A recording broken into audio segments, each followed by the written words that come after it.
ne donnez jamais le pouvoir à celui qui n'a pas le pouvoir.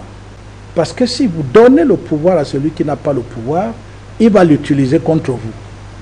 Or, celui qui a le pouvoir, qu'on ne lui a pas donné, ne peut jamais l'utiliser contre les autres. C'est impossible. Parce que ce pouvoir est divin. Il est de nature divine.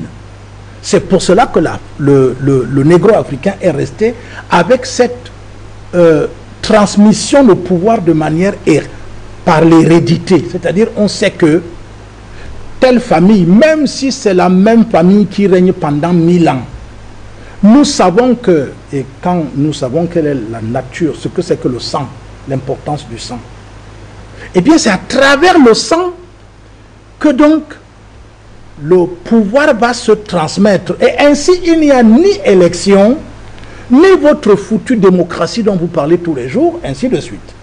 Donc, nous sommes là en plein dans la nécessité de souhaiter ardemment qu'il y ait, et ça nous l'avons dit pendant l'émission dernière, qu'il y ait une véritable élite.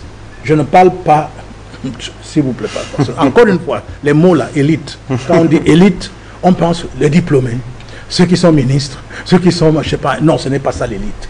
L'élite, c'est des élus, c'est-à-dire des élus parce qu'ils voient, parce qu'ils ont une capacité de cogitation, de prospective, de projection dans l'avenir qui leur permet de pouvoir conduire le peuple, les autres, à l'épanouissement.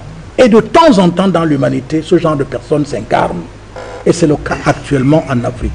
Mais souvent, vous attendez ces gens là où ils ne sont pas. Exactement. Malheureusement, c'est souvent ça. On les attend parmi des gens qui sont de très grands professeurs d'université. Je n'ai rien contre, hein.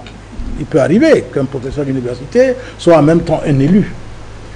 Mais vous allez voir que comme on a donc adopté, on a accepté un modèle que des gens se sont assis dans les loges maçonniques, ont pensé et ont imposé au reste du monde. C'est avec ça qu'on se bat jusqu'à l'heure où je parle.